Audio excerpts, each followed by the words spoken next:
Hashtag happy Saturday, hashtag शुभ शनिवार। वैसे तो ओरिजिनल जो शब्द है वो है शुभ शनिवार, पर चलन में शुभ शनिवार है तो हैशटैग आ जाना चाहिए खास तौर से शनिवार के दिन। हैशटैग हैप्पी सैटरडे या हैशटैग शुभ शनिवार। ये हैशटैग बड़े कमाल की चीज है। हैशटैग इतने कमाल की चीज है कि जो बात आप पूरी दुनिया को बताना चाहते हैं, खाली एक हैश लगा दीजिए, पूरी दुनिया तक पहुंच जाती। पिछले 1 तारीख से हम हैशटैग मैं समण हूं, हैशटैग आई एम समन करके प्रैक्टिस कर रहे हैं और कमाल के रिजल्ट आ रहे हैं। सभी जितने भी हमारे समन साथी हैं उनकी सबकी जितना भी परफॉर्मेंस है, जितना भी काम उन्होंने किया है, जितना भी पोस्ट किया है, जितने भी आर्टिकल लिखे हैं, वो हमें हैशटैग लगा के मिल जाते हैं। ये हमें सारे प्लेटफॉर्म पे करना है, चाहे वो एक्स है यानी ट्विटर है, चाहे वो हमारा फेसबुक है, चाहे इंस्टा है, चाहे यूट्यूब है, चाहे वो क्वेरा है, चाहे वो कोई सा भी हमारा प्लेटफॉर्म है, उस सब पे हैशटैग चलता है। हैशटैग लगाना चाहिए। तो आज का जो हैशटैग है सिर्फ एक दिन का, वो है हैशटैग हैप्पी सैटरडे, शुभ शनिवार या शुभ शनिवार। दरअसल पूरे भारत में और भारत के बाहर भी हमको ऐसी कोई किताब नहीं मिलती, ऐसा कोई विद्वानी, कोई ऐसा ज्ञाता, कोई ऐसा गुरु, कोई ऐसा चेला, कोई ऐसा मत, कोई ऐसा मतांतर, कोई ऐसी मान्यता, कोई ऐसा विवरण, कोई काल्पनिक विवरण भी नहीं मिलता जो ये कहे कि शनिवार का दिन मनहूस दिन है, खराब दिन है, और इस कारण से खराब है, इस कारण से मनहूस है। आपको मिलेगा ही नहीं। क्योंकि अगर कहीं लिखा हुआ आपको मिलेगा या कोई कहानी मिलेगी कि शनिवार का दिन, सैटरडे का दिन मनहूस दिन है, खराब दिन है, तो आप ये सवाल कर डालोगे कि ये मनहूस कैसे है, और आप उस कहानी का पोस्टमार्टम कर डालोगे, डिसेक्शन कर डालोगे, चीरफाड़ कर डालोगे, इतने सारे सवाल जवाब कर डालोगे कि वो कहानी हवा में तार तार होकर उड़ जाएगी। इसलिए पूरे जीवन में सिर्फ एक अफवाह मिलती है, सिर्फ एक हवा में मिलता है कि बचपन से बताया जाता है कि शनिवार बड़ा अशुभ है। हमें भी बताया गया, हम लोगों के मुंह से सुनते थे। एक आदमी आता था, वो कुछ छोटे से बर्तन में एक लोहे की आकृति बना के काला काला उसको पोत के, और वो दरवाजे पर खड़ा होता था कि इसमें तेल डाल दो और इसमें पैसा डाल दो। एक और आदमी आता था जो नींबू और मिर्च लेके आता था और वो जगह जगह बांध के पैसा कमाता था। कई बार हमको कोई शनि के नाम से कोई काला काला आकृति दिखाई जाती थी और कई बार उसका कोई टेम्पल भी होता था। पर ये बताने को कोई तैयार नहीं कि ये जो अशुभ शनिवार है, ये जो अनहैप्पी शनिवार ये है क्या बवाल, और फिर पूरा देश इसमें काम क्यों करता है, फिर पूरा देश घर से बाहर निकलता क्यों है, फिर पूरा देश अपने काम पे जाता क्यों है, ये बताने को कोई तैयार नहीं। ये तो बताया कि एक हमारे ग्रह का नाम सैटर्न है और उसको शनि ग्रह करके उन्होंने बदला है, नाम को हिंदी में डाला है शनि ग्रह करके। पर वार का मतलब क्या है ये कोई बताने को तैयार नहीं।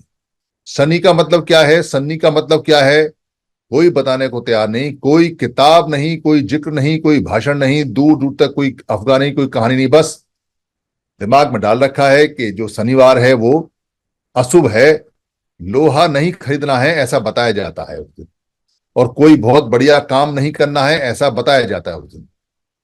तो क्यों बताया जाता है, कारण क्या है, इसकी जानकारी लेने के लिए हमको अपने पुराने समर संघ में जाना चाहिए। हमारा समर संघ जगह जगह लोग असेंबली करते थे। एक साथ होना पुराने समय में मुश्किल था क्योंकि पैदल जाया करते थे लोग, तो एक साथ बड़ी असेंबली कभी कभार होती थी, महीने में, 2 महीने में, 6 महीने में, 2 साल में, 3 साल में, वो भी थोड़े से एरिया की। पर सामूहिक पूरे सारे सारे 16 महाजनपदों की कोई रैली कोई हो तो वो 12 साल में एक बार कोई गढ़ के नाम से, यानी गढ़ माने पूरा समूह इकट्ठा हो किसी गंगा के किनारे, किसी यमुना के किनारे, तो वहां हुआ करती थी। जिसमें यह तय होता था कि अब 4 साल बाद वहां मिलेंगे, अब 8 साल बाद वहां मिलेंगे।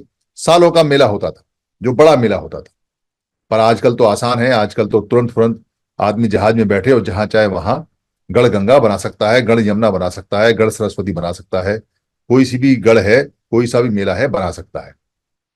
तो पुराने समणों के इतिहास में मिलता है, और ये जिक्र मिलता है जो समण सिद्धार्थ गौतम थे, जो बाद में बुद्ध बने।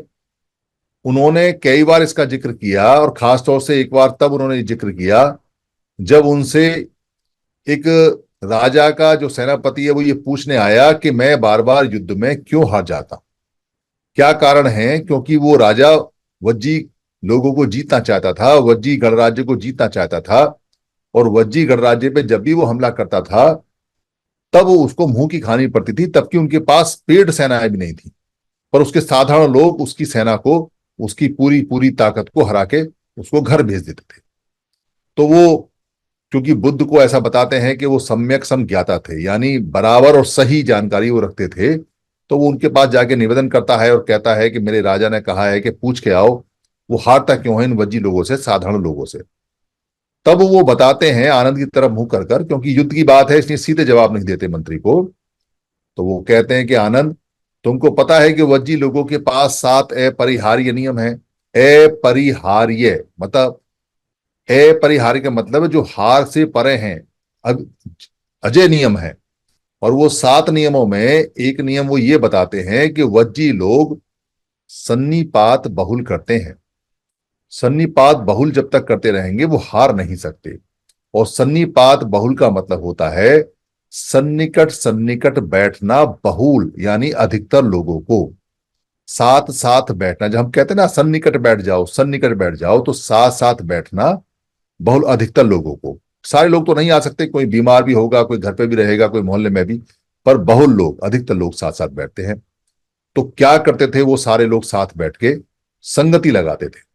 तो संगति में क्या करते थे, संगति में वो आगे की बातें क्या करते थे कि क्या पीछे कष्ट आए हैं, मौसम कैसा है, फसल कैसी है, किसी को कोई परेशानी है, कोई खतरा है, कोई हमला है, उसको कैसे दूर करना है, कैसे नहीं करना है। कोई नई जानकारी आई है, कोई पुरानी जानकारी आई है, किसी ने कोई इन्वेंशन की है, कोई सामान बनाया है, वो सारी बातें वहां करते थे।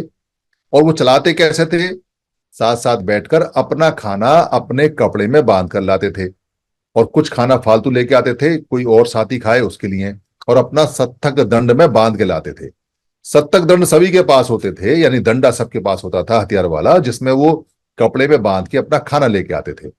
और वो सारे सारे सामूहिक रूप से आते थे और सामूहिक जाते थे, क्योंकि पैदल चलना होता था, जंगल में जानवर वगैरह हो सकते हैं, इसलिए समूह में जाते थे, गढ़ में जाते थे और गढ़ में आते थे। ये उनका सन्निपात बाहुल का नियम था। तो जो लोग सन्निपात बाहुल में रहते हैं उन्हें कौन पीटेगा, उन्हें कौन हराएगा, क्योंकि वो एक दूसरे के परिवार तक को जानते हैं, वो एक दूसरे के घर के सुख दुख को जानते हैं, उनकी जड़ें चूल्हे में हैं, एक एक घर के बारे में उनकी खानदानों तक की जानकारी दूसरे के पास है। तो वो कुटुंब की तरह, परिवार की तरह रहते हैं संग में। तो जब वो लड़ते हैं तो वो सैनिक की जो पेड सेना होती है, पैसा नौकरी के बाद जो सेना होती है जिसको तनख्वाह मिलती है, उसके लिए नहीं लड़ते, क्योंकि उनको कोई तनख्वाह नहीं मिलती। वो अपने गढ़ के लिए, अपने संघ के लिए, अपने लोगों के लिए, अपने परिवार के लिए, अपनी रक्षा के लिए जी जान से लड़ते हैं। तो कौन हराएगा ऐसे लोगों को जो बिना बिना तनख्वाह के लड़ते हों और अपने परिवार के लिए जी जान से लड़ते हों। तो उन्हें कोई नहीं हरा सकता, क्योंकि उनका 100% अपने लोगों के लिए, अपने परिवार के लिए। तो ऐसा बुद्ध बताते हैं कि जब तक वो लोग असेंबली करते रहेंगे, इकट्ठे रहेंगे, उनको हराना असंभव है। और भी 6 नियम बताए थे। तो वो नियम किस किस ने अडॉप्ट किए, वो नियम दुनिया में कौन कौन लोग फॉलो करता है, मिलने का, उसी सन्निपात बाहुल के नाम से सन्निचर्या पड़ी। चर्या मतलब जैसे कहते हैं कि इस मनुष्य की चर्या क्या है, दिनचर्या क्या है, दिन की चर्या मतलब चलना फिरना, जो उसका काम काज है वो क्या है। दिनचर्या मतलब दिन में वो क्या करता है। रात्रिचर्या मतलब, रत्तिचर्या मतलब रात में उसकी चर्या क्या है, या 24 घंटे चर्या क्या है, या महीने की चर्या क्या है, मतलब उसका शेड्यूल क्या है, प्रोग्राम क्या है। तो सन्निचर्या थी ये, यानी जो साथ साथ बैठने का कार्यक्रम था।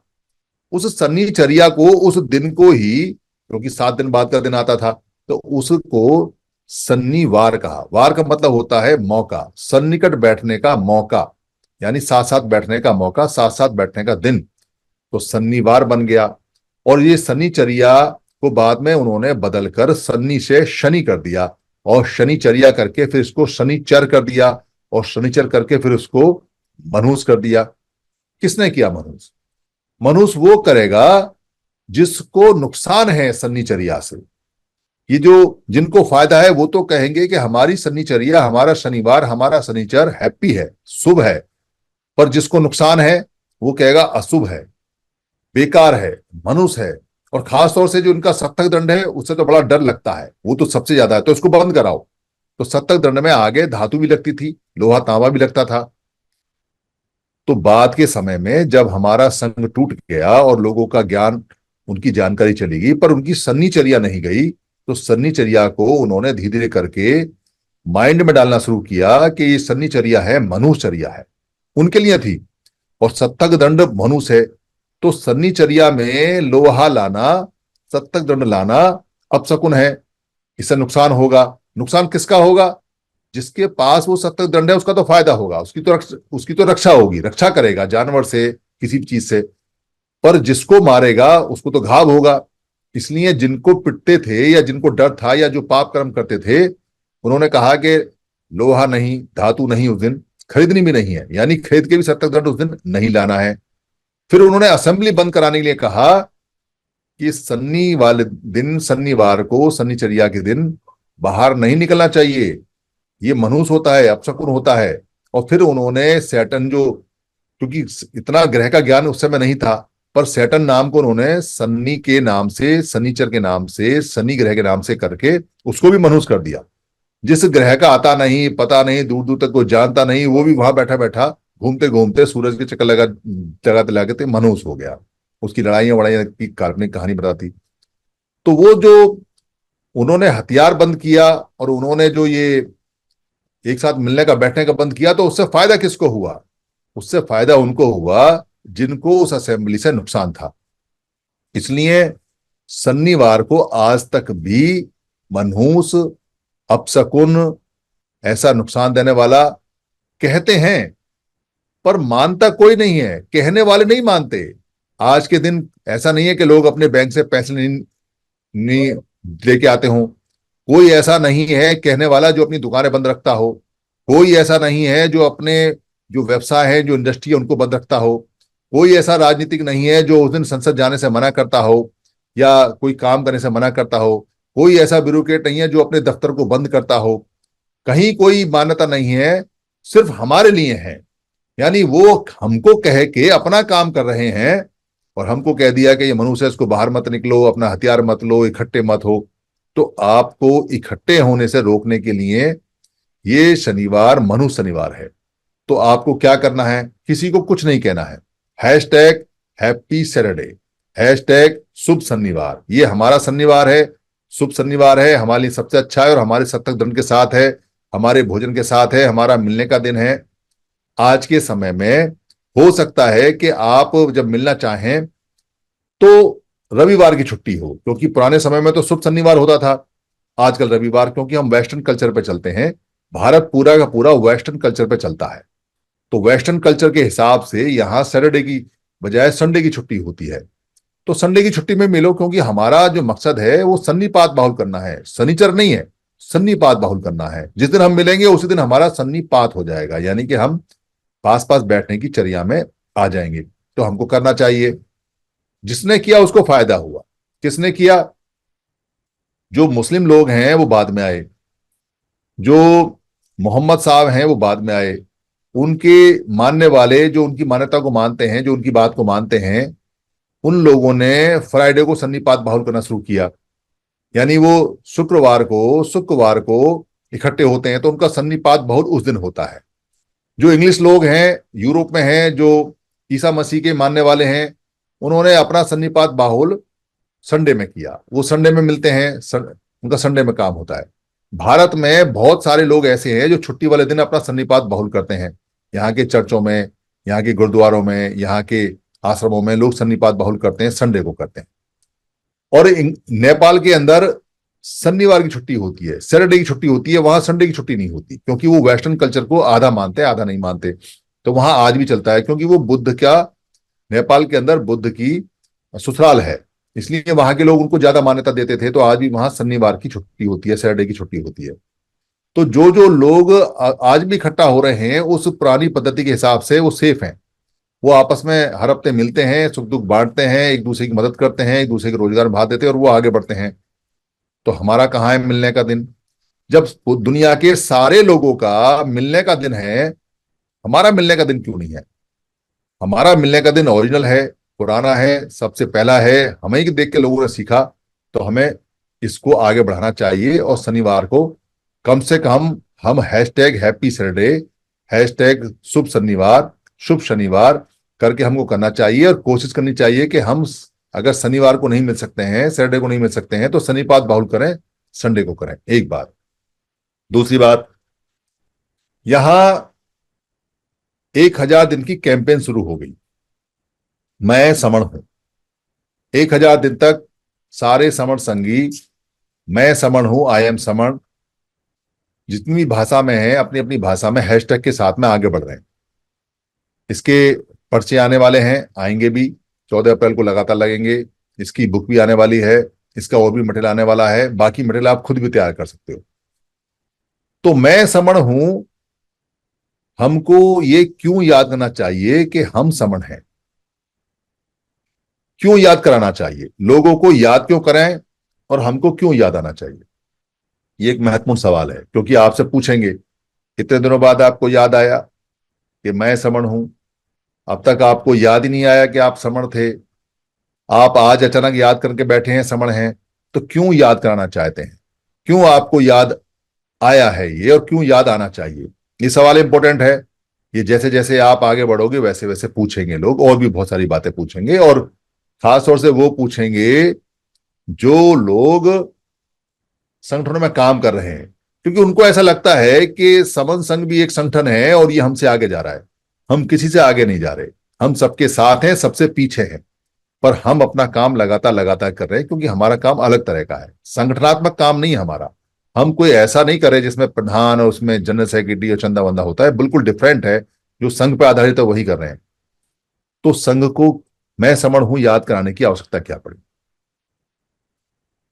मैं समण हूं में जो समण है वो हमारी पहचान है, वो हमारी आइडेंटिटी है।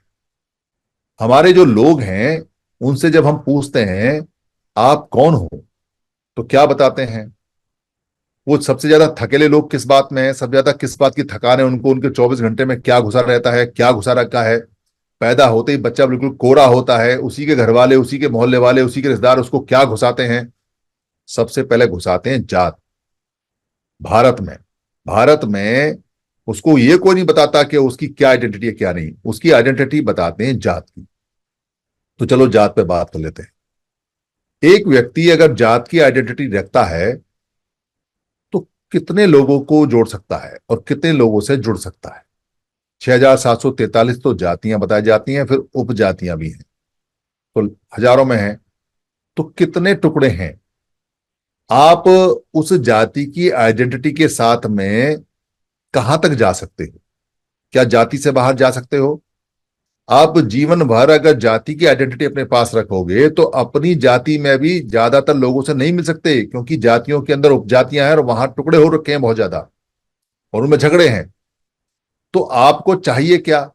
आपको बेनिफिट कितना चाहिए? आप चाहते क्या है? अगर आप बेनिफिट सिर्फ इतना ही चाहते हैं कि जाति में रह के थोड़ा बहुत आपको बेनिफिट हो जाए, तो वो आपका उद्देश्य पूरा हो जाएगा। पर आपको जाति से बड़ा बेनिफिट चाहिए और पूरा देश का या दुनिया का बेनिफिट चाहिए, तो आपकी पहचान देश की और दुनिया की होनी चाहिए और उससे बड़ी होनी चाहिए, तो बेनिफिट मिलेंगे आपको, वरना नहीं नहीं मिलेंगे। क्योंकि मैं यहां ये बात नहीं कर रहा कि जाति पैदा कैसे हुई, ये मैं कई बार बता चुका हूं, फिर भी जो नए लोग हैं उनको बता दें कि जाति कहीं कुछ होती नहीं है, ना ये कहीं लिखी हुई है, ना कहीं ये आती है, ना ये बनती है, ना बनाती है, ना इसका कहीं अता पता नहीं है। बाबा साहब डॉक्टर अम्बेडकर ने साफ बताया है कि ये मन से पैदा होती है और मन से ही ये खत्म होती है। इस पे कई सारी बातें हम कर चुके हैं, इसमें ज्यादा नहीं जाते। तो आपकी जो पहचान अगर आप जाति की बताते तो छोटा सा दायरा बनता है, बस छोटा सा दायरा भारत में। इससे आपकी समस्या बड़ी वाली सॉल्व नहीं हो सकती, कुछ शादी ब्याह की छोटी मोटी हो जाए, रिश्तेदारियों की तो कर सकते हो, इससे ज्यादा समस्या नहीं होती। दूसरा क्या आता है, दूसरा किसे पूछोगे कि भाई तुम्हारी क्या पहचान है, तो अपने धर्म के बारे में बताएगा, अपने मजहब के बारे में बताएगा, अपने मत मान्यता के बारे में बताएगा, अपने किसी संत वंत की जानकारी देगा। तो वो जो जानकारी है, वो जो पहचान है, वो उसकी धार्मिक, उसकी मत की, उसकी मतांतर की पहचान है। यानी कि वो जो उसने पैदा होने के बाद एडॉप्ट किया है, या जो पहचान उसको ये बताई गई है कि तुम्हारे पिताजी का, तुम्हारी माताजी का, तुम्हारे दादाजी का ये मत था, ये मतांतर था, ये मजहब था, ये धर्म था, तो तुम्हारा भी ये है, वो पहचान है। तो धर्म की पहचान जो होती है वो पैदा होने के बाद होती है, और धर्म की पहचान बदलती रहती है। आदमी जब आज के समय कोई अपने आप को ये कहता है कि मैं सिख हूं, तो कितने साल पहले सिख है? 500 550 पहले उनकी कोई पहचान सिख नहीं थी, तो बदल गई है। यानी जो आज सिख हैं वो अपनी पहचान को बदल के आए हैं, अपनी धार्मिक मान्यता, अपनी मजहब की मान्यता बदल के आए हैं। कोई ये कहे कि मैं बुद्धिस्ट हूं, तो बुद्धिस्ट से पहले उनकी मान्यता कुछ और थी, आज उनकी बुद्धिस्ट है। कोई ये कहे कि मैं जैन हूं, तो जैन की मान्यता आज जैन है, और 2600 साल पहले वो जैन नहीं थे, क्योंकि महावीर जैन नहीं थे, तो उनकी मान्यता कुछ और थी। आज कोई ये कहे कि मैं मुस्लिम हूं, तो आज मान्यता उसकी मुस्लिम मान्यता, धर्म है, मजहब है। पर जब यहां मोहम्मद साहब नहीं थे या भारत में मुस्लिम धर्म नहीं था, तो वो उनकी मान्यता नहीं थी। तो मान्यताएं बदलती रहती हैं समय के हिसाब से, लोगों की इच्छा के हिसाब से। कोई व्यक्ति हर घंटे अपनी मान्यता भारत में बदल सकता है, संविधान कह सकता है, आजादी है इसकी। और यह भी आजादी है कि आप बिना किसी मान्यता, मत और मजहब की भी रह सकते हैं। यानी मत, मतांतर, मान्यता, मजहब, रिलीजियन, धर्म, ये जीने के लिए आवश्यक नहीं है। आप बिना इसके भी देश में उतने ही अधिकार प्राप्त कर सकते हैं जितने अधिकार किसी मान्यता प्राप्त व्यक्ति को मिलते हैं, क्योंकि मान्यता निजी मामला है, ये आपकी पहचान निजी है। तो ये जो धार्मिक या मजहबी या मत की मान्यता है, ये ज्यादा बड़ी नहीं है। कितने लोगों की मान्यता है? कोई बहुत ज्यादा बुद्धिस्ट होगा तो कितने पूरी दुनिया में है? बताते हैं कि 4 अरब लोग बुद्धिस्ट हैं, पर उनका कोई गढ़, उनका कोई समूह, कोई उनका कोई सेंट्रलाइज सिस्टम नहीं है। इसलिए मान्यता कहने भर की है, पर आपका समूह या आपके बेनिफिट कितने हैं? भारत के अंदर जो बुद्धिस्ट लोग हैं उनको बाहर के लोगों से जुड़ाव नहीं है, इसलिए उस मान्यता का बेनिफिट उनको नहीं मिलता। और यहाँ भी बहुत सारे सेक्टर हैं जो अलग अलग काम करते हैं, वो आपस में मिलते भी नहीं है। कोई ये कहे कि वो मुस्लिम है, तो 62 फिरके हैं, 62 प्रकार के टुकड़े हैं, लिखा हुआ है उसमें, और पूरे देश के अंदर अलग अलग सिस्टम चलते हैं। बरेली का सिस्टम अलग है, इधर सहारनपुर के पास का सिस्टम अलग है, दिल्ली का सिस्टम अलग चलता है, हैदराबाद का सिस्टम अलग है, तो वो सिस्टम अलग है। 62 प्रकार के उसके अंदर मत मतांतर खुद में चलते हैं। तो धार्मिक मान्यता में भी उनकी अलग मान्यता है, वो छोटी है। वैसे ही मजहबी सिख और सिख के अंदर मान्यता अलग अलग है, वैसे ही जो और भी मान्यताएं हैं उनमें अलग अलग सिस्टम चलता है। तो आप कितना फायदा उठा सकते हैं रिलीजियस मान्यता से? क्योंकि बड़ी मान्यता के लिए आपको ज्यादा लोग चाहिए और सब प्रकार के चाहिए। तो धार्मिक या मत या मतांतर या संत की जो मान्यता है वो आपको एक छोटे से दायरे में रखती है। जात से बड़ा दायरा है, इसमें कोई शक नहीं है, क्योंकि लोगों की संख्या वहां ज्यादा है, पर बहुत बड़ा दायरा नहीं है, क्योंकि टकराव बहुत ज्यादा है। और दुनिया में 4,500 मत मतांतर हैं, भारत में भी बहुत सारे हैं। आप गिनोगे, देखोगे तो ताज्जुब करोगे, जो बाहर से लोग आए हैं उनके मत मतांतर अलग हैं। तो ये पहचान बताओगे? कुछ लोग हमारे बामसेब वाले पहले बहुजन मान्यता बताते थे कि बहुजन हमारा पहचान है। तो बहुजन में वो ये मान के चलते थे कि 85% लोग एक साथ हैं। पर बहुजन का फार्मूला फेल हो गया, और बहुजन इस बात पर टिक गया, उनके खुद के टुकड़े हो गए, तो वो बहुजन नहीं हो पाए। वो बहुजन में टुकड़े करके अलग अलग हो गए, और वो अल्पजन में आ गए। आज वो खुद अल्पजन में है, और जो लोग ज्यादा कहीं इकट्ठे होते हैं वो बहुजन हो जाते हैं। तो बहुजन वाली पहचान जो चली थी वो धीरे धीरे टूट गई, और फिर बाद में वो सर्वजन में बदल गई। तो बहुजन वाली पहचान का कोई फायदा अब नहीं होता। पॉलिटिकल लोगों को कुछ हुआ तो तब हुआ, अब उसका कोई फायदा है नहीं, बल्कि उसके नुकसान ज्यादा हो रहे हैं। कोई कहे कि मेरी मान्यता मूल निवासी है, बहुजन वाले लोगों में कुछ लोगों ने कहा कि हमारी मान्यता मूल निवासी है, तो वो कहते हैं हम मूल निवासी हैं और बाकी लोग विदेशी हैं। तो भाई, अमेरिका के अंदर जो यहां से गया व्यक्ति है, जो कनाडा के अंदर यहां से व्यक्ति गया हुआ है, वो जब यहां से गया तो उसकी मान्यता, उसकी जो पहचान थी वो समण थी, उसकी जो पहचान थी वो भारतीय थी। जब वो वहां गया तो वो वहां जाके अगर अपना ग्रीन कार्ड लेता है तो वहां की नागरिकता ले लेता है। अब वो भारत का नागरिक नहीं है, भारत मूल का तो है, पर नागरिक वो कनाडा का या अमेरिका का या इंग्लैंड का है, और वो भारतीय मूल का उस समय तक है जब तक वो मरेगा। पर यदि उसके बच्चे वहीं पैदा होते हैं तो उनका मूल खत्म हो जाता है, क्योंकि फिर उनका जो बच्चे हैं वो वहां के सिटीजन हो जाते हैं पैदाइशी, उनका मूल वो देश हो जाता है। उनके जो ओरिजिनल पासपोर्ट बनते हैं उसमें नागरिकता उनकी वहां होती है। वो नागरिकता दूसरी ले सकते हैं किसी भी देश की, पर मूल उनका वो देश बन जाता है, तो वहां के मूल निवासी बन जाते हैं। तो जो यहां से समड़ गए हैं, अगर वो बाहर जाकर रहते हैं तो क्या वो समण नहीं है? समण तो वो हैं, पर मूल निवासी वो उनके बच्चे नहीं रहेंगे। वो मूल निवासी हो सकते हैं पर उनके बच्चे नहीं है। ये लॉ कहता है, हर देश का कानून कहता है कि जिस जमीन पर जो बच्चा पैदा होता है वो वहां का ओरिजिनल सिटीजन होता है, उसकी ओरिजिनल सिटीजनशिप होती है, उसकी नागरिकता होती है। तो आप कैसे कह सकते हो कि भाई मूल निवासी जो बाहर के लोग यहाँ आए हैं उनके बच्चों को आप मूल निवासी कह के कैसे मना कर सकते हो? पूरी दुनिया इस बात को नहीं मानेगी, क्योंकि ये पूरी दुनिया में कुछ लोगों का कब्जा नहीं हो सकता। ये समस्या आती है। आप क्या बनना चाहते हो? आप अगर मोहल्ले की पहचान बनाते हो या दुनिया की पहचान बनाना चाहते हो, यह आपके ऊपर डिपेंड है कि आप चाहते क्या हो। आप मोहल्ले में रह के मोहल्ले वाली पहचान बताओ, या पूरी दुनिया के साथ जुड़ के पूरी दुनिया की पहचान बताओ। तो पूरी दुनिया की पहचान बताने के लिए हमारे पास जो शब्द है वो समण है। समण इसलिए पूरी दुनिया में पहचान बताने के लिए है क्योंकि समण कोई पहचान देता नहीं है, कहीं से मिलती नहीं है, कहीं पासपोर्ट पर लिखा नहीं जाता है, कहीं ये दर्ज नहीं होता है। हम जैसे ही पैदा होते हैं वैसे ही हम समण होते हैं, और हम जब मरेंगे हम कहीं भी रहें, किसी भी देश की नागरिकता लें, पर हम समण ही कहलाते हैं। तो जो वमन हैं वो भी पूरी दुनिया में कहीं भी रहें वमन ही कहलाते हैं। वो भारत में रहें या भारत के बाहर रहें, पर वो वमन ही रहते हैं। वमन कभी भी समण नहीं बन सकता, कोई सीढ़ी नहीं है, कोई रास्ता नहीं है। आप जात बदल सकते हो, आप अपना धर्म बदल सकते हो, अपना जो आपका सिस्टम है उसको बदल सकते हो, जो आपका मोहल्ला है उसे बदल सकते हो, जो आपका काम है उसे बदल सकते हो, आप अपना मूल बदल सकते हो, पर आप समण से वमन में नहीं जा सकते, और वमन से समण में भी नहीं आ सकते। ऐसा कोई केस नहीं है कि कोई समण से वमन बना हो या वमन से समण बना हो। बुद्ध समण थे, समण, वो वमन नहीं थे। पर बुद्ध के जो शिष्य सारिपुत्र और मोगलयान हैं वो समण नहीं थे, आज भी लोग उनको वमन बोलते हैं। यानी बुद्ध बनने के बाद भी आइडेंटिटी समण है, और अरहत बनने के बाद भी जो मोगलयान की और जो सारिपुत्र की आइडेंटिटी है वो वमन है। बेशक वो अरहत हो गए, पर उनकी जो आइडेंटिटी है वो वमन की है। तो दुनिया में जैसे इजराइल कहता है कि कोई भी हमारा यहूदी कहीं भी रहे दुनिया में वो हमारे देश का नागरिक है, और वो यहूदी पहले है बाद में उस देश का नागरिक है, ठीक वैसे ही भारत का समण कोई भी कहीं रहे, पहले वो समण है, समण संघ का वो मेंबर है, उसके बाद में वो किसी कंट्री का नागरिक है। समण उसकी यहाँ की पहचान है जो किसी ने दी नहीं है, वो खुद जन्म के साथ लेके जाता है। उसको देने का अधिकार किसी का नहीं है। अगर वो समण में पैदा होता है तो ये जन्मजात पहचान उसके साथ चलती है, और ये बदल नहीं सकती।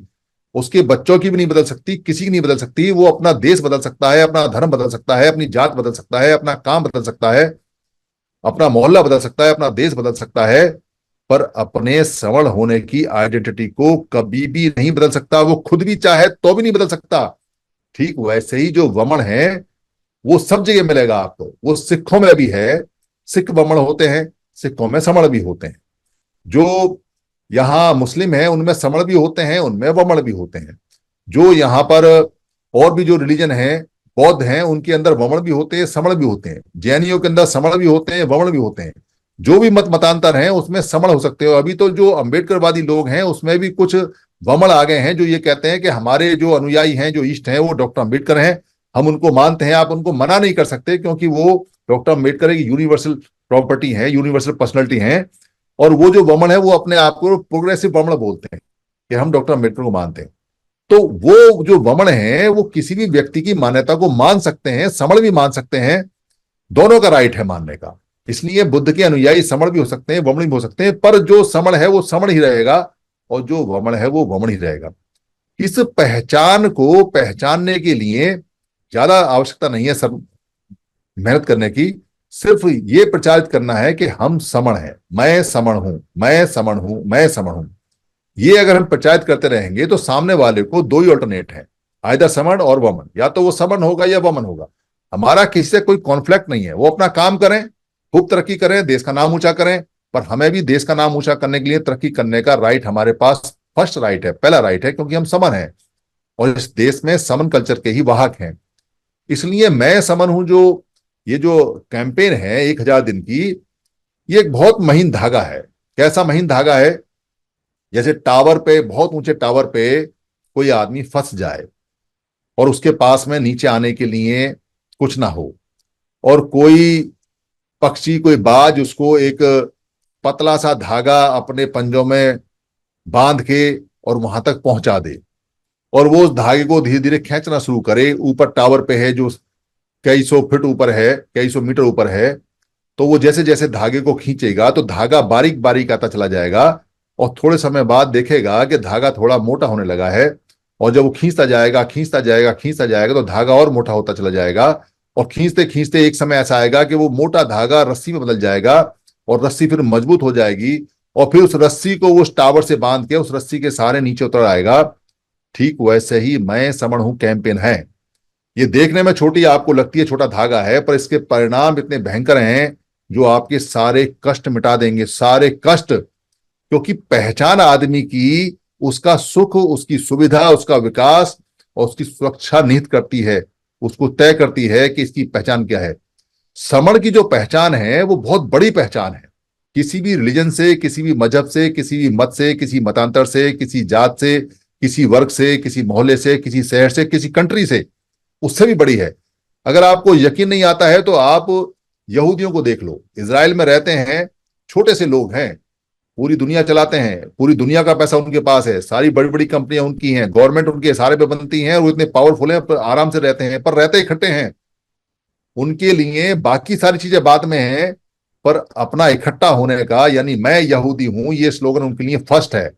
इसलिए उनको आज तक कोई हरा नहीं पाया, संख्या में कम है। कई बार दुनिया ने मिटाने की कोशिश की पर मिटे नहीं, वो फिर इकट्ठे हो जाते हैं, और फिर वो बहुत ही से काम करते हैं और लगातार काम करते हैं अपने संघ के लिए, और जीत जाते हैं। दुनिया बहुत कोशिश करती है उनको, सारा अरब कंट्री उनके पीछे पड़े रहते हैं, पर वो अकेले ही सबको देखते रहते हैं।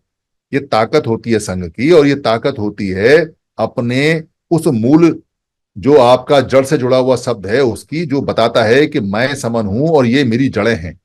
तो जड़ों में पानी देना है, तो जड़ों में पानी देने के लिए आपने क्या करना है? 14 अप्रैल आ रहा है। 14 अप्रैल को जो हमने कैंपेन यहाँ घोषित की है, उसमें एक छोटा सा काम किया है हमने। वो बैज बन गया है, बैज आपको कल मिल जाएगा, सबको पीडीएफ पे व्हाट्सएप पे मिल जाएगा, आप अपने अपने यहाँ प्रिंट करा लें। आजकल डिजिटल प्रिंटिंग होती है, वो सस्ती होती है, उसको करा लें, या ऑर्डर दे देंगे तो आ जाएगा। तो बैज लगाना हर एक व्यक्ति को। उस बैज में सिर्फ डॉक्टर अंबेडकर का एक फोटो है, उसमें लिखा हुआ है मैं समण हूं डॉक्टर अंबेडकर, और पीछे हमारे कुछ महापुरुषों का फोटो है और हमारे 10 गोल्डन नियम है। वो आपने पिन के साथ में सबको हैप्पी जयंती कहते हुए, सबको शुभ जयंती कहते हुए, जयंती की शुभकामना देते हुए आपने वो लगाना है। समन संघ का प्रचार नहीं करना है। आपने किसी भी व्यक्ति को भूल के ये नहीं कहना है कि आप समन संघ में आइए, हमारा समन संघ ऐसा, हमारा समन संघ वैसा। तारीफ मत करिए। आपका समन संघ अगर बहुत अच्छा होगा तो लोग खिंचे चले आएंगे, और अगर नहीं अच्छा होगा तो आप कितनी भी तारीफ करिए, वो नहीं आने वाले हैं। पर आप ये कहिए, शान से कहिए कि मैं समन हूं और आप भी समन हैं, आपको भी हैप्पी जयंती और मुझे भी हैप्पी जयंती। ये टैग मेरी तरफ से मैं आपको लगाना चाहता हूं, और आपका धन्यवाद। और एक फोटो खिंचवाइए उसके साथ लगाते हुए, और उसका फोटो वायरल कीजिए। हैशटैग मैं समन हूं, हैशटैग आई एम समन, और हैशटैग डॉक्टर अंबेडकर जयंती या डॉक्टर अंबेडकर, ताकि पता चले कि डॉक्टर अंबेडकर जयंती पे हमने क्या किया, क्या नहीं किया। ये काम हम जैसे जैसे करते जाएंगे वैसे वैसे हमारी चीजें बढ़ती जाएंगी। कोशिश करें कि अगर कहीं कोई भंडारा चल रहा है या पूरी सब्जी चल रही है, इज्जत से खिला रहा है, मान सम्मान के साथ खिला रहा है, हाथ फैलाकर नहीं के बोल रहा है, रिक्वेस्ट कर रहा है, उसके सर्व करने में एक बहुत शालीनता है, और लगता है कि वो दिल से सर्व कर रहा है, दिल से सेवा कर रहा है, दिल से खिलाना चाहता है, तो खाइए। अदरवाइज अपना खाना अपने साथ रखिए। लाइन में लग के हाथ फैला के भीख मांग के डॉक्टर अंबेडकर की जयंती का अपमान मत कीजिए। उस दिन ना भी खाएंगे तो कोई दिक्कत नहीं है।